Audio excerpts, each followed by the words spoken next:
Hi guys, I'm Ghostess with the Mostest and I will be your hostess. I don't know why I just said that, but I just made it up and that's y'all intro. So I was watching, I guess you do watch TikTok, but I was scrolling through TikTok and this girl was on there and she was basically just talking about this movie called Soft and Quiet. And she was like, oh my God, like it just, I couldn't even finish it. You know, if you're brave, then you do it.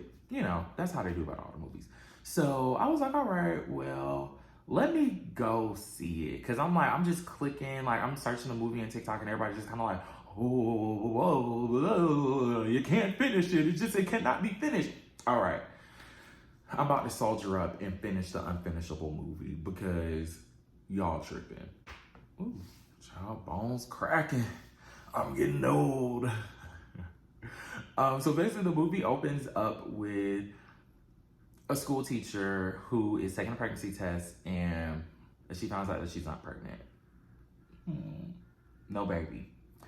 So she's crying, she's sad, then she comes out of the stall or whatever, and she sees one of her students or one of her old students just sitting there and she's like, oh, little Tommy, what's wrong? Where your mama at? And he was like, oh, my mom's late, like, whatever.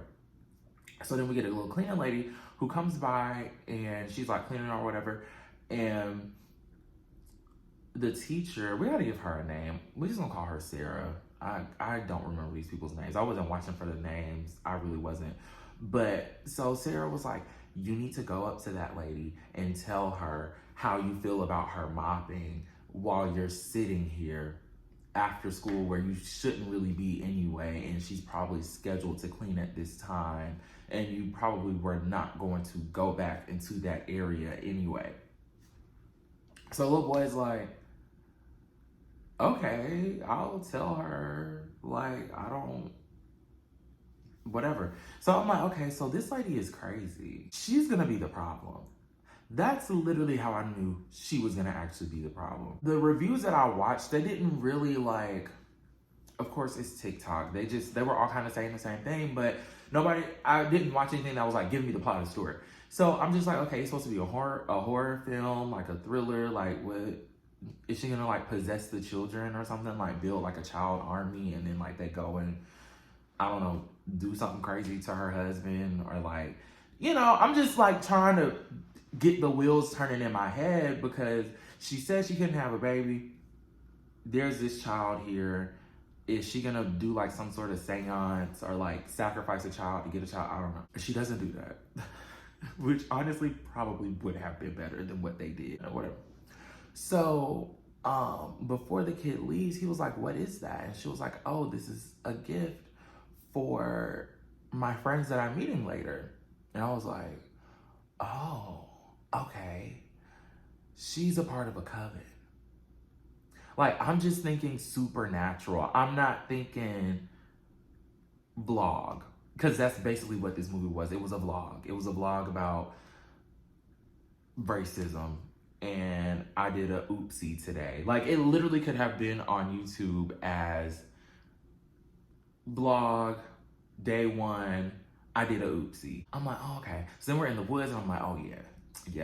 Yup, I got the plot. Like, yup. That's it. They finna sacrifice somebody.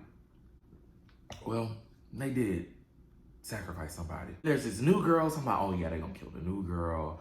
Like, whatever, like she's in the woods, they both in the woods, they finna tie this girl up and they finna her or something. Now, they get up in this place and they are sharing their racist feelings. These 5 little women. The lady, Sarah, she brought the pie or whatever. So she opens up the pie and there's literally a swastika on it. And I was like, hold on. Y'all didn't say nothing. I said, okay. All right. I see why y'all can't watch this movie. Because at that point, I wanted to click off. I was like, is she joking? I think even one of the characters said that. They're like, is this a joke? And she was like, no, this is serious. And this is a real good pie. Y'all should try some, girls. I was so thrown off by that. Like, it took me for a tailspin. I felt like I was in a car wreck. I was like, whoa. Because when you think about it, like, girl, how did you take that pot to work and you didn't get in trouble? Like, nobody, because I'm nosy. Now, I'm not saying that I would do it, but I could see somebody possibly in the break room. You got this swastika pie in the fridge, and somebody just opens it up and is like, what is that? And then it's like, the surprise of your life. And I know that pie was cold. They go around there sharing their stories. All these women are from all different walks of life, which, like, is great to see, because I think that a lot of times when we get movies like this, it's really usually the group is just like one way, it's one dimensional.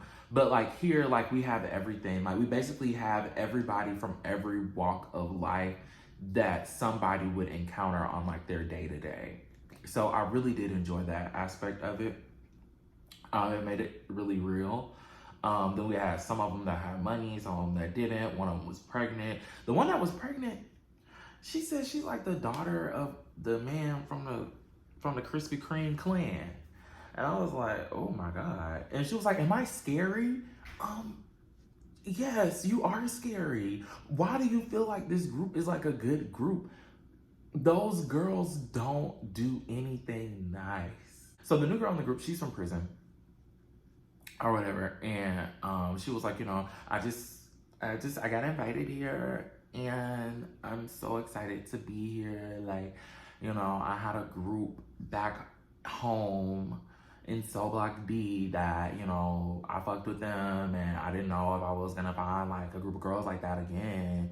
And here you go. I mean, honestly, that is pretty true, because they say like when you go to prison and stuff, you end up being racist. Like, you have to like really hang with your group. And they say it's like really terrible for like multiracial people, which I could probably see. I can see that. They get kicked out of, the treehouse, and they go to one of the ladies' bodega because she got a little grocery store child that ain't doing good. But honestly, everybody that's having strife in their life, like, after watching them eat that swastika cake, I was just like, I can't. Y'all deserve whatever's gonna happen to y'all. Hey guys, it's me from the future here. I just had to pop this clip in real quick because it's something I forgot to talk about. I get that y'all are playing as racist, but do we have to say the N-word? We can't just say like darky or like black bitch, like none of that. Like, we can't do none of that. Like, everybody else, like, they got their little slurs. Like, the movie was a slur fest. Like, let me tell you, there was no child left behind. Like, not at all. They said that faggot and everything, but like, come on, y'all gotta lay off of the N-word. Like, babe, I get that it's just acting, but you see, like, when y'all start doing stuff like that, yeah, you see how, like, the wheels get to turning. Like, you might actually, I think you like to say this.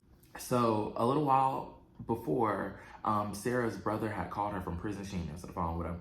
They get into the store, and then two girls go in the store or whatever. Like, they come in and they're like, the store is closed, and she was like, oh, I didn't know, or some shit like that. They get into it, and basically the girl was like, I'll buy the most expensive bottle of wine. So like, they're going back and forth. So she ends up buying it, and it's like, they lie and say it's like $300. So, they basically took money from the girl and kicked her out, which I feel like that was fair. We didn't even, but some way, somehow, after she done purchased this bottle, she just can't leave. I can't remember who said what first, but now we got a handheld out. We're yelling, hollering, and screaming. Now it's like Sarah's husband is coming in, and he's like, what happened? What happened? And then like, it's like it automatically flips, and like, the store owner does that thing that we know I'm not even gonna just exclude it to white women, but some people do. Like, after they hurt or offend somebody, they like automatically play the victim. She was like, I don't know, these girls came in the store and I just didn't know what they wanted. So he just believes them, and he goes on about, whatever. So then they're still in the store riled up. And the little prison girl, this prison break, she was like, oh, do you know where they live? And the girl was like, yes, I do. She was like, oh yeah, we need to go in their house and piss on the floor and shit on their walls and do all this stuff. Like, she got the girls like riled up with her, and the husband is like, y'all are not about to do any of that. This stuff is a felony. Sarah was like, oh, so you want to be a punk. So she bullies him into going along with what happened, which is a very interesting dynamic because you would think, originally you think that she's the more docile character, but she's actually not.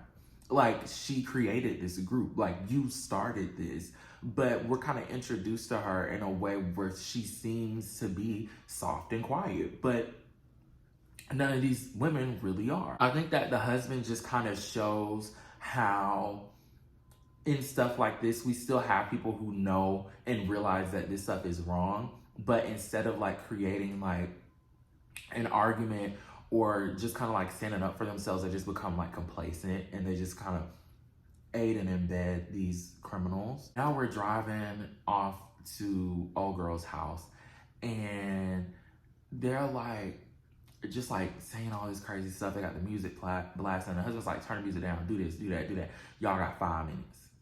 Girl, these 5 minutes turned into a whole night of horror. We gave them an inch and they took like 3 miles. First off, they in the house, they playing all in the house, doing all that stuff. When the girl comes home and she sees that something's wrong, she immediately runs and they tell the husband to go get the girl. And I'm like, why? We weren't supposed to do that. We were supposed to just mess with her stuff and then run out. I feel like this is where we losing the plot. Like, we skewing off a little bit, right? Now we're listening, we're letting like this new girl kind of like take charge, and they basically like really traumatize these 2 girls, and then one of them ends up passing away because she's actually allergic to peanuts. So she has a peanut allergy, and it's so crazy because it's like I felt bad for the girls because the older girl, they had lost their mother, so that's how they got the house. Like, they inherited the house from the mother or whatever. Now this girl is losing, and she got physically attacked by Sarah's brother, and that's why he's in prison. And it's like now her sister is passing away right in front of her. It just like, I just felt like they were just going way too far. It made it hard to watch, but it's like you need to watch it. Like, I couldn't, if anything, I wanted to cut the movie off because the characters were so dumb and annoying, but I kind of powered through it just to kind of see like, where is this all gonna play out? Because basically in the end, they thought that they killed both of the girls, but the oldest one ended up surviving. And she's just in the sea swimming, and we don't know what happens after that. It's just left up to your imagination. But I think that the movie just really, it gives you a good perspective. Like, I'm the type of person, like, I love to watch documentaries, all this type of stuff. I like to see, like, what people think, whether I agree with it or not. Like, I tell people all the time, I'll listen to any man, anybody. I will listen to a cat meow if it has a point. We got to, because we hear about, like, stuff like with, you know, with, like, George Zimmerman and George Floyd, like, all of this stuff, like, where these racist, incidences,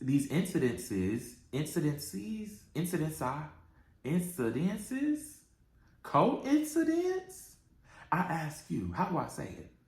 But we have all of these racist happenings happening, and a lot of them do start off like that. They start off with like a scuffle and it escalates, and now somebody's dead and the police have to be involved, and now it's, you know, we having critical race theory discussions. Like, there's so many moments and points like in the movie where they could have just stopped, but they kept going. Like, it was really like a crime of passion, to be honest. But it gave us it just gave us a really good perspective in like what led up to something that we probably would see on the news. Because whether you like it or not, what happened in that movie seems like something that could happen today. And it's sick, you know, that the world is like that. But this is pretty on point. You just have to, it opens your mind up to so many other discussions, because it's like, why are we like this? And everybody has to like take a stand. And that's something that, you know, a lot of people, I've had a lot of discussions about with people that, you know, a lot of times in racism and when stuff like this happens, when other white people come to speak out and defend whoever said what and are saying, yeah, they're not racist, they're not a racist person, they're a really good person, this was just a mistake. Baby, you don't get to make that call. Like, you're complacent in this, and like you're just being really complicit because you view it as just like a character flaw. Like, it feels like, oh, she doesn't eat pepperoni pizza, you know, it's not that big of a deal to you, but that's because you're not being offended by it. So it's like, even when people do that, they are still, whether they know it or not, they're like adding like fuel to that fire. Because if he just had have taken his wife home, because he came to the grocery store to pick her up and they were going to throw him to the house, if he had just done that, then we wouldn't even be here. So like he ends up leaving like during all of the stuff that's going on because they just wouldn't stop. So he just leaves. He doesn't call the police. He doesn't do anything. He just leaves them to do what is done. And when he left, everybody was alive. I don't want a follow-up movie to this because there's nothing left. Like, I feel like throughout the movie, even the ending, like, she was only alive because I feel like they wanted to give us some sort of payoff after just watching all of this horrible stuff, but it really was not needed. She was better off. They were better off letting her go and them doing like a missing persons case, like flash forwarding to something like that. I just felt like we were constantly edging with no climax. Like, I'm like, that's it? This little, you know what I'm saying? Like, that part really pissed me off. But other than that, I would definitely give the movie probably like, I love to give stuff 7 and 8s. So I'm gonna give it a 7. I'm not gonna give it an 8. I definitely think that is something, you know, I feel like this is something that you watch with a friend or like with a group of people that you want to just have like a serious conversation with. This is not a movie that this is not nothing that you would play at a sleepover. I don't know if you could do this, but I probably would, like, if I was like a sociology teacher, social studies, what is it called? Whichever one where they do the current events in class, I probably would, well, I don't think you could play it because of that one scene. But if you cut that scene out, I would play it for my kids and like they'll write an essay about it. But other than that, I mean, it doesn't do anything for me. And I feel like I had to come and say something about it because out of all the reviews that I watched, there was only one person of color who actually reviewed the movie, and everybody else was like talking about it. And I watched one review where like it was like this lady and this guy, and they were talking about it. It was called like Popcorn Munchers, I don't know, something. And she was like, the movie needs to be banned. It needs to be banned. And I just felt myself getting frustrated. And that's really what moved me to make the review, is because, like, as a white person, she was saying, like, you know, this is a hate crime. Like, we watched a hate crime. Like, this could move people to do X, Y, and Z. Da, da, da, da. It should be taken off. No, what needs to stop are the actions that these people are doing in this movie, and you want to bury it because you feel bad. But this is a very realistic scenario. This definitely could happen to somebody. Like, we are not outside of that. And until we get there, we have to have movies and little reminders to let y'all know that some of the stuff that y'all are doing is wrong. Get with or get lost, Bookie. But until next time, I will see y'all later. Peace.